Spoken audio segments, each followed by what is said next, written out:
So again, attachment is important when we're talking about little kids. We want to build a secure attachment, but that doesn't mean codependency or enmeshment. That means really being present and allowing them to internalize that you are there with them, walking alongside them, accompanying them, and they can have an internal sort of parent voice, as we talked about in the last podcast of, not killing, how to kill your kid's inner critic, right? The last thing we want to do is create this punitive, harsh, internalized voice, right? That is us being judgmental. So we want to be encouraging and positive and help our kids hear almost our voice, encouraging them toward separation, encouraging them toward stretching. Welcome to the Four Peaks Parents Podcast with Thomas Miller. Are you tired of your tweens, teens, and young adults' negative behaviors and poor choices holding you emotionally hostage, controlling your family, and ruling your life? If you answered yes, then you are in the right place. This podcast is a community for courageous parents just like you who come here to gain effective tools, skills, and take action so they can change their tween, teen, or young adult's life and improve their family's future.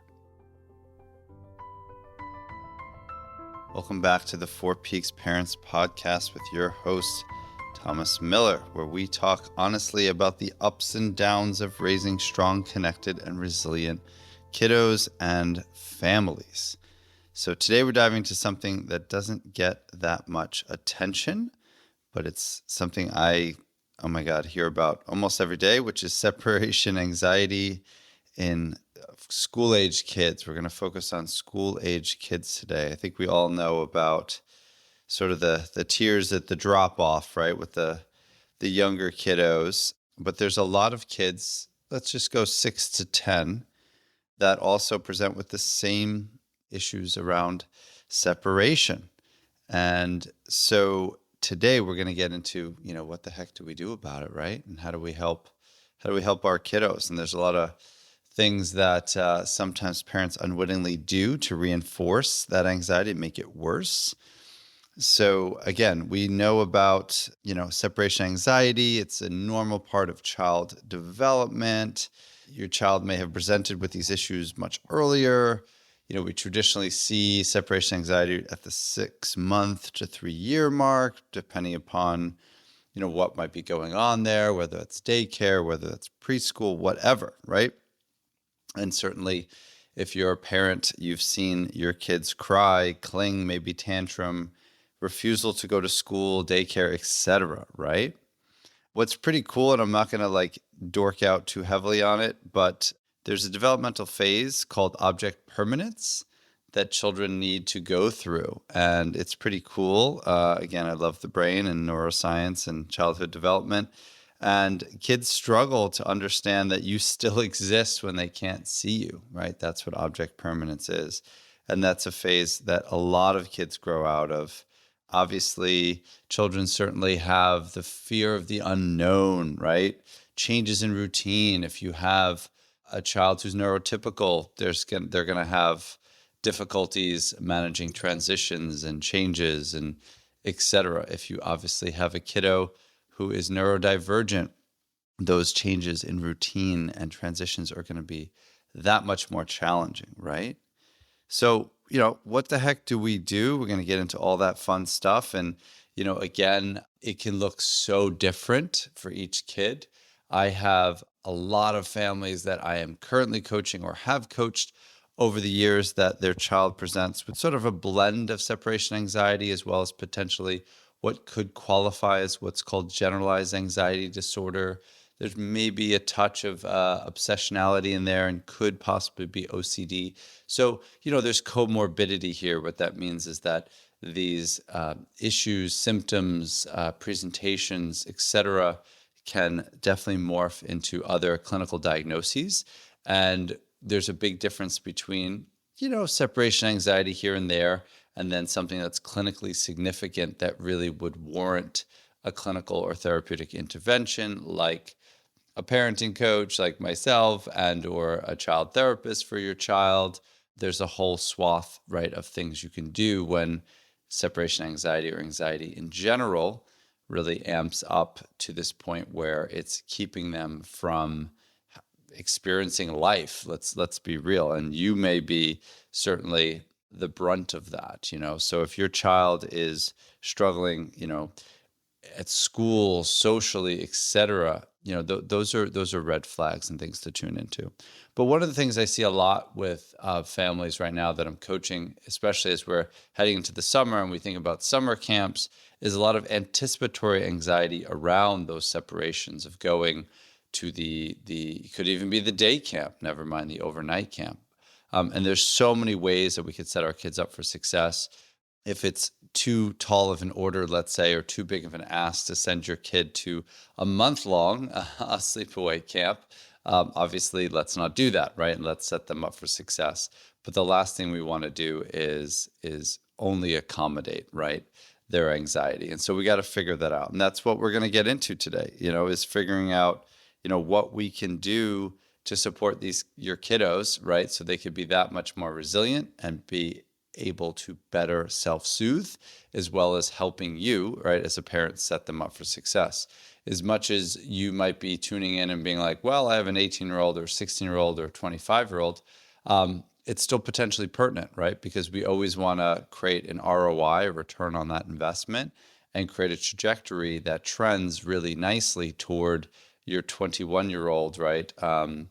Getting the heck out of your house, or 22-year-old, or your 18-year-old going off to college or the military, or some cool, work-related experience in France, whatever the heck it is. So we really want to take a look at not creating what are called fixation points, because if you think about your favorite movie, I use this analogy all the time.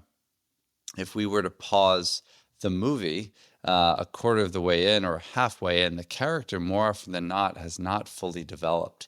And most movies follow a very specific sort of arc. It's called the story arc, right? And it more often than not follows the hero's journey or the heroine's journey.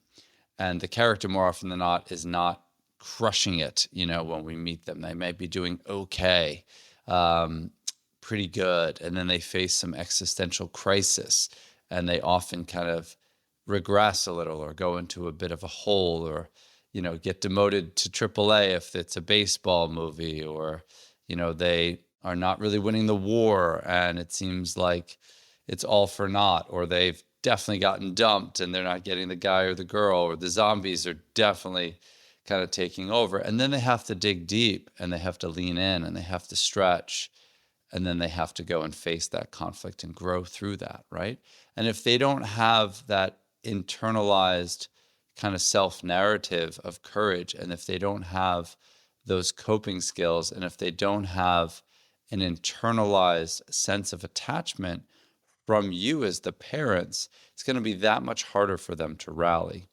So again, attachment is important when we're talking about little kids. We want to build a secure attachment, but that doesn't mean codependency or enmeshment.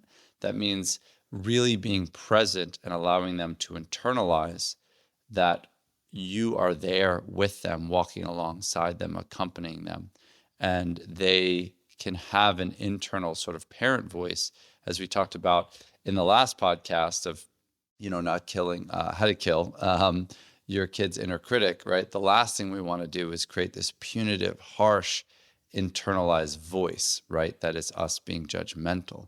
So we want to be encouraging and positive and help our kids hear almost our voice, encouraging them toward separation, encouraging them toward stretching.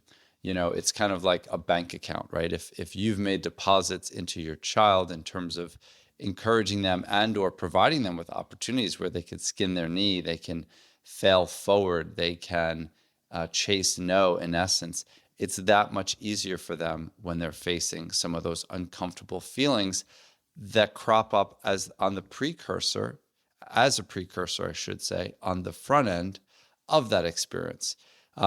Your child might be ecstatic right now to go to that camp because they went to that camp last year and they might have had some trepidation, anxiety in the lead up. And then they got there and they made 4 friends, or it was amazing because the lake is so cool, or the sports were great, or the theater, or the arts, or the what, or is their people, right? So they may have a fond frame of reference for that. And so they already may be a bit more excited and in a positive headspace.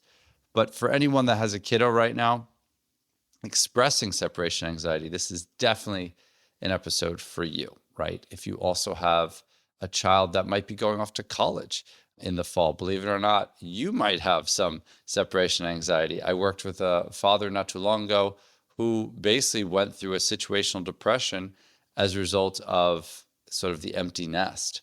And he actually was an incredibly healthy guy and not a master codependent. He just didn't do the best job on that succession planning of forging his new identity. And he was kind of this uber dad, right? He really was. That was a big part of who he is, as it is a big part of who I am. But he kind of hung himself out to dry. And so he had some anticipatory anxiety and a bit of separation anxiety around his daughter launching. So again, it's a normal thing. And we're going to talk a lot about the difference between, right, normal separation anxiety and something clinically significant.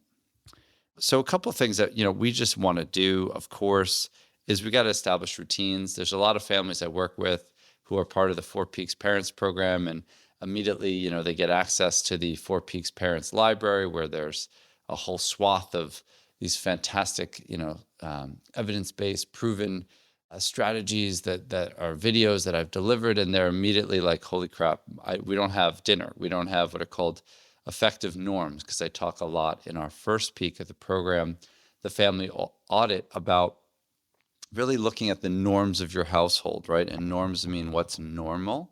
So we always want to make sure that we have a sense of what our norms are. Like if an alien arrives in our house and, they made some observations of like, oh, this is how folks operate here in this world. What would that be? Like, what is the norm around bedtime? What is the norm around saying goodbye in the morning? What is the norm around dinner? What is the norm around conflict? What's the norm around emotionality? So some families have these belabored, long, exhaustive goodbyes. And on one hand, that could be kind of beautiful. On the other hand, that's a setup for separation anxiety.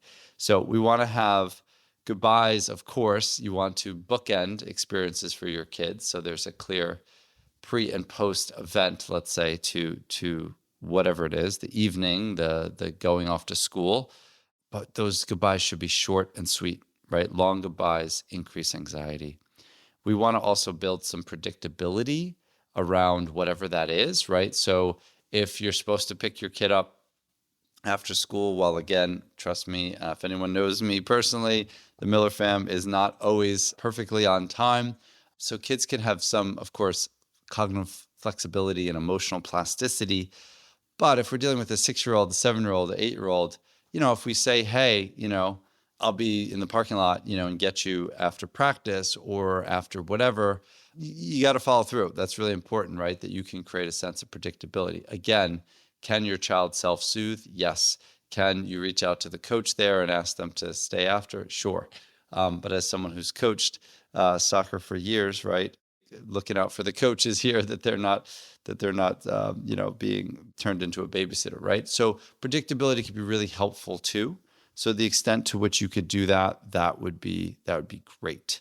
The other thing is, if you haven't already, practice separations. I mean, let's not wait until college until we're like, okay, that's the first separation. Like I was just working with this family the other day, and their child had not had a sleepover yet. And their child is about 10. And to me, that's way too late, right? Way too late. That's not developmentally kind of in sync. It's out gradient with that child's development. And so if we don't provide, right, these chunk down, let's say, or practice separations, then each separation could potentially create that much more anxiety, right? Because now it's the big separation. So we want to inoculate our children against big separations vis-a-vis smaller separations. So a small separation could be, you go out on a date night and they got a babysitter for a couple of hours. It could be They sleep over at a family or friends, really close friends' house. It could be a cousin, it could be whatever, right? You could have the sleepover at your house first. But it would be really great. Of course, I'm not saying some random person, but if you have enough trust with the parent of one of your child's friends, and you haven't, vetted them 17 different ways vis-a-vis the CIA or the FBI, that's going to be possibly challenging for your child. Your child might have some anxiety, right? As they think about leaning into that. And we could solicit that, right? So it's really important to, pull what are their feelings and validate those feelings, right? Validate, it's okay to miss me. I'll miss you a little bit too. Validate, it's fine to have, some anxiety. It's okay to be scared. What are you scared of? Really pull on that in a good way. Let them express it, right? To name it is to claim it. I must say this once a day to families that I coach. Just the other day, family I was working with in the Four Peaks Parents Program, I was saying to them that there really are no good or bad feelings. There's just comfortable and uncomfortable. I think we do a disservice a lot when we try to maximize the discussions around feelings, often toward the positive. I'm going to butcher this Brene Brown quote here, but she says something to the effect of, you can't maximize joy. You can't expect to maximize joy while also not maximizing, right, some of the other uncomfortable feelings. So we need to neutralize every feeling, if you will, put them on the same plane and allow our kids to feel fear, anxiety, shame, irritation, anxiety, whatever that is, as well as joy, elation, safety, etc. So solicit their feelings on the front end. Ask them, how are they feeling about it? Where in their body do they feel that? Encourage them to do a body scan. What does it feel like is in your body? It's such a helpful thing to give kids an object that they can describe as if it's in their body. Oh, it feels like there's this heavy brick in my stomach. It feels like there's this large, like, scratchy ball in my throat. Feels like there's, like, I don't know, this, like, rod in my back. That's what this girl said to me the other day. It was great. She said, it feels like there's this rod, this, like, iron rod that goes to my back, and my back is, like, stiff, right? What a great visual. So she can then check in with the rod. She could say, hey, rod, I know you're there. I feel you. Oof, pretty stiff today, right? Pretty heavy today. Or, like, the kid can say, it's tough to swallow right now, and it's uncomfortable to swallow because I have this scratchy ball. I'm going to visualize taking a nice deep kind of gulp or a nice deep breath, and I'm going to see if I can push that down just a little. Or maybe I can put my hand on my neck and invite this ball outside of my hand, and almost imagine that it's in his hand, and he can even almost place it on his desk. So every time that you could teach your child to attend to their body, they're learning how to self-soothe. They're learning how to expand their coping skills. They're learning how to stretch, right? Like a rubber band. And that's what we want. We want kids to be able to individualize, right, their own kind of coping skills. And the more that they can internalize these skills, then they can generalize it when they're in a tough spot, right? So again, what I was talking about earlier is anything that's, like, beyond the expected, kind of developmental phase in terms of anxiety, that's kind of a red flag.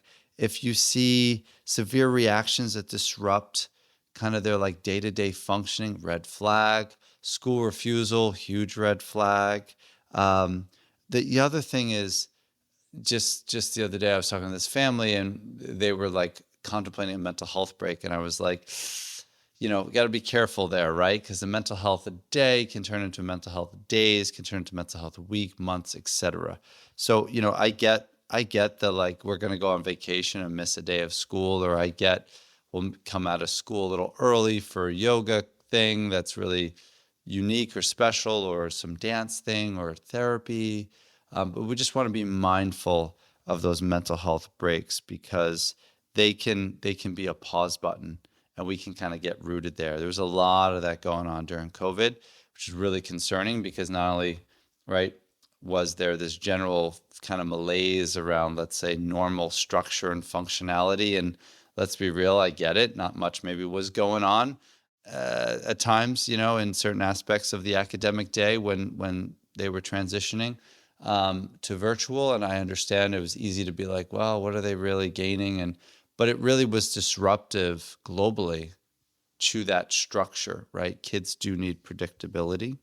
They do need an element of focus. One of the things that you really want to think about, particularly with the 6 to 10-year-olds, because again, separation anxiety isn't just a toddler thing. We're talking a lot about 6 to 10-year-olds, right? And the somaticization, that means where children will take anxiety and convert it into physical symptoms. That's a huge cue that something's funky's going on, right? So whether that's diarrhea, whether that's stomach aches, whether that's headaches, anytime you hear kids describe kind of frequent physical complaints before school, that's a red flag that they most likely are having separation anxiety or some kind of anticipatory anxiety. That means a negative anticipation around something that will be happening that day. I was working with a family not too long ago. Every morning, tons of physical symptoms with this child, tons of reassuring. He kept asking and peppering them, will you pick me up at this time? Will you be there after school? Will you, right? The list goes on and on. And the family would reassure him. And again, if you remember episode way back when, I forget the number, but it's about stop reassuring your child and don't accommodate your child, right? Because if we're always reassuring and accommodating, we can create OCD pretty quickly. Because if a child is having an intrusive thought about, will I be left at the school? Will my parents not pick me up? What if? The moment you hear a what if, it's always negative. So more often than not, children will say, what if this negative scenario happens? What if this fatalistic thought transpires? And we as parents unwittingly will be like, oh my God, we never do that, right? We'd always be there. When have we ever left you at school? So you could reassure maybe once. You could say, hey, look, here's the deal, right? It's a Tuesday. This is what happens. We pick you up at karate at 6:10. Or I'll be outside, right? The parking lot of the therapist or whatever that is. Or, I'll get you after you do your after school, help at 3:45, right? And I'll meet you in the lobby, whatever that is. You don't need to reassure your child beyond once. If they're clearly info gathering and are forgetting the day and the routine and the flow, no worries. If you have kiddos that are constantly worrying about your safety, that's definitely an indicator of separation anxiety. A lot of times little kids, again, 6 to 10, their separation anxiety is not even necessarily about the separation. It's often about ensuring that you're going to be okay. They actually could be fine with separating. They could be fine with going to school. They could be fine with whatever that task is. But they sometimes want to make sure you are okay. And, especially, right, these things can be exacerbated if a parent is struggling with some kind of mental health or medical issue, or there's been a recent event in the family, right? So it makes sense that there's tributaries sometimes that flow into these things. I've seen separation anxiety come almost out of nowhere around a divorce, right? The tectonic plates are moving underneath that child and things are shifting. And so now all of a sudden they're struggling to separate because the family is kind of, to them, feels like it's being pulled apart. And what am I separating or leaping off of? It's not a firm foundation or platform anymore. And what am I returning to? Feels like they're walking on jello. That's a very common thing that kids will identify with. So again, these are things that can be brought on, as I just said, by life changes, the divorce, a recent loss. You also could have a really highly anxious kiddo on your hands, right? Who has just always been a little bit on the anxiety side of the world. And that's a big part of their temperament. Maybe there's like past experiences, around separations where they've not been so great. And some kids just need a little bit more confidence, right? As they're kind of edging into the world. So we already talked about making sure that there's predictability, right? That there is a strong goodbye, but it's short and sweet. The ritual should be short and sweet and consistent. Let's not get into these big, long explanations about anything if they're trying to solicit you or hook you into that. We do not, as I said earlier, want to support avoidance. Anytime your child is saying that they have these somatic complaints, they're not going to use that word, but headaches, butterflies in the stomach, nausea, whatever, and it's consistent. This is not food poisoning. This is not a stomach bug. They've presented with this yesterday. They'll present with these symptoms tomorrow. It's always on the front end of school. We need to avoid avoidance because letting kids skip school or sleep over just reinforces fear and makes them more susceptible to anxiety in the future, and it will make it that much harder for them to finally separate and transition toward that sleepaway camp, go into that friend's house, etc. Another thing I'm the biggest fan of, I do this all the time with the families I coach in the Four Peaks Parents Program, is role play. I'm a huge fan of fun role plays, really ham it up, like you could totally do a really funny video around when separation anxiety takes over, or 10 do nots, or how to defeat your anxiety, in a world, right? It can be really fun, and you can engage your kids and empower them, and you could shoot a video and do a skit around how they're going to kill their separation anxiety today, or, what it looks like when their separation anxiety kicks their butt, right? And just role play different things that they can do. I mean, just the other day, I was working with this family and we did a whole role play around grounding skills that they taught their child who's waiting for them at the drop-off.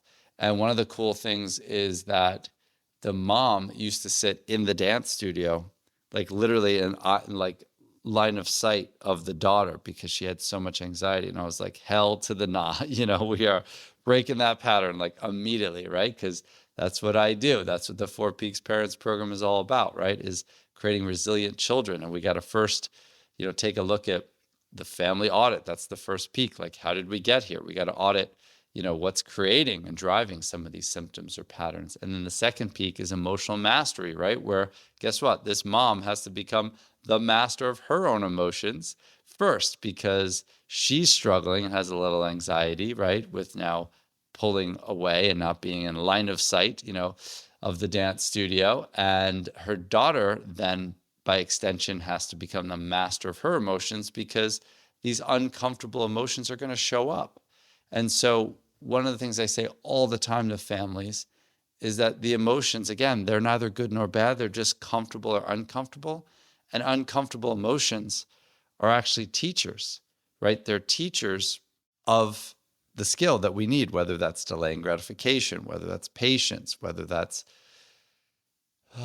breathing in, whether that's, right, developing greater grit, whether that's impulse control, whatever that is. And we need to be grateful for these uncomfortable feelings because without them, our coping skills are dull.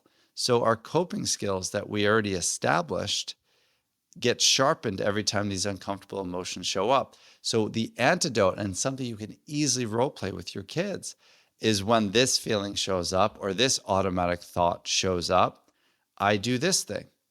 And what an amazing opportunity for kids to feel more encouraged, more robust, more reinforced and resourceful because they have all these skills, right? These skills are basically the antidote, right, to, if you want to view it as poison, those uncomfortable feelings. So they can really rest assured in their own self and gain so much confidence that they have a robust coping skills toolkit, which is why the third peak of the Four Peaks Parenting Program is called Upgrading Your Toolkit, so that you get tools, right? And then by extension, your kids get tools, because if you ain't got no tools, they ain't got no tools, right? Because you're just going to fill in when in any way you can. And more often than not, we'll kind of throw a whole bunch of crap against the wall, some of which is not healthy, and some of which maybe fills in. It's kind of like trying to paper over the cracks of a dam with bubble gum and mud and sticks. So we as parents, when we're anxious, left to our own kind of best thinking, more often than not, doesn't really provide, right, the best thinking, right? So again, offer predictability. We already talked about that. Visual schedules, timelines. You don't have to be like 72 times. You're like, let's go to the like visual, whiteboardy thing and show you yet again. It's Thursday. Don't forget 6:15. But that mom who moved away from line of sight at the dance studio, what a gift for her daughter, that her daughter had to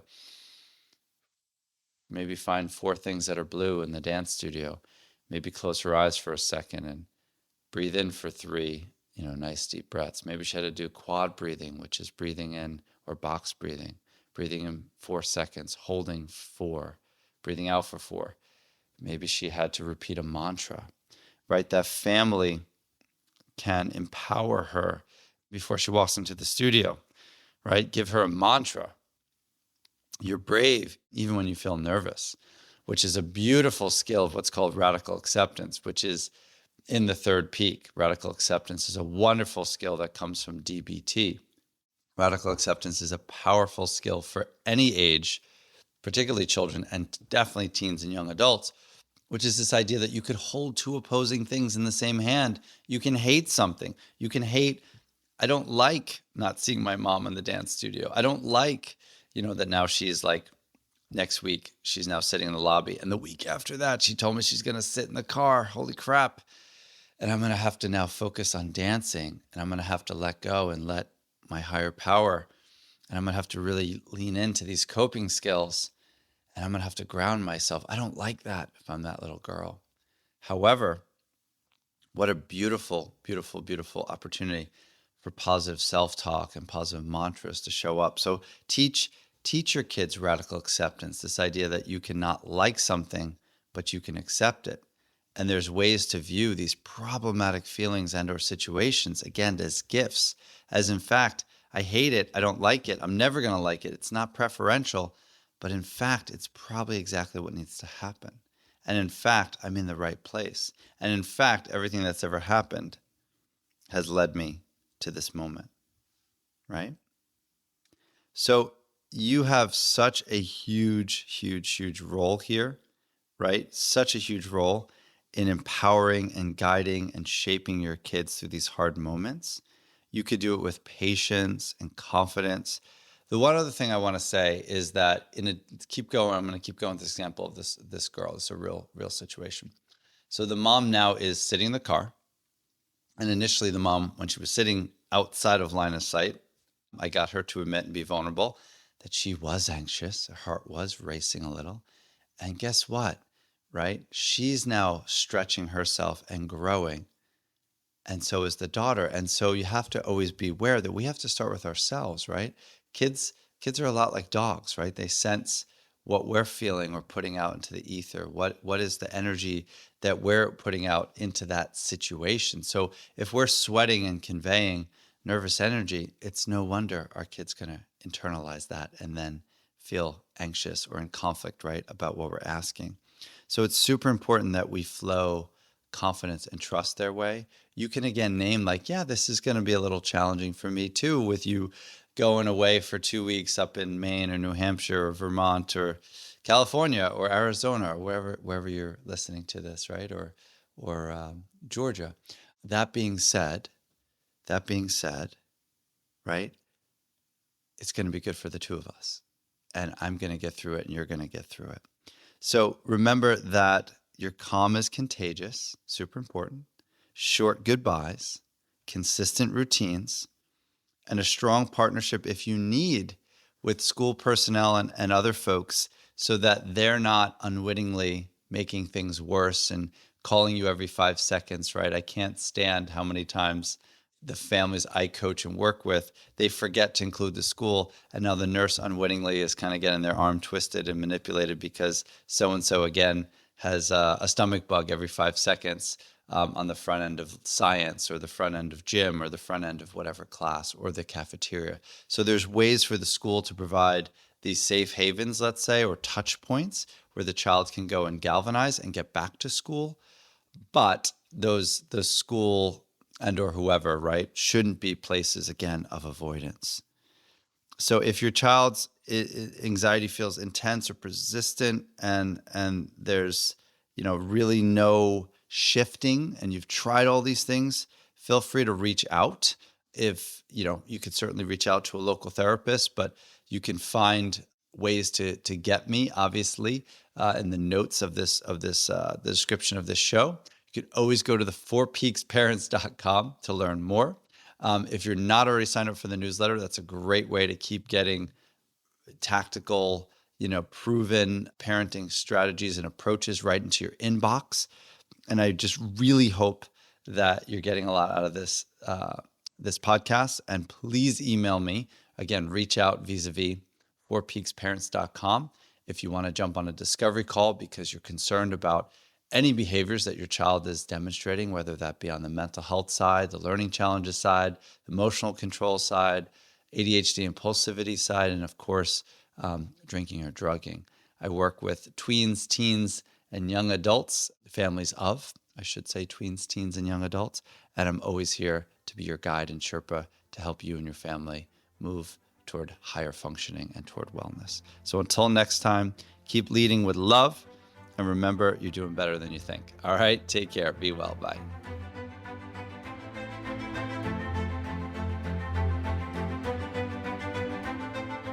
Hey everyone, Thomas here. First off, it means the world to me that you took the time to listen to my podcast. Thank you from the bottom of my heart.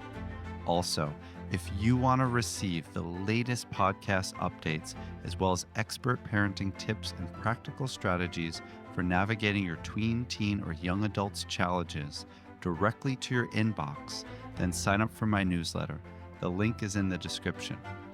And most importantly, if you're tired of feeling overwhelmed, stuck, stressed, and are losing sleep because you're constantly worried about your tween, teen, or young adult, your first step is to realize that you still have a choice and can do something about it. I'm ready to help you take action and create the results you desire today. Just go to 4peaksparents.com and book a free strategy call. Let's do this. Last thing, while you were listening to this show, who was the one person that you thought could really benefit from hearing it? Please share it with them.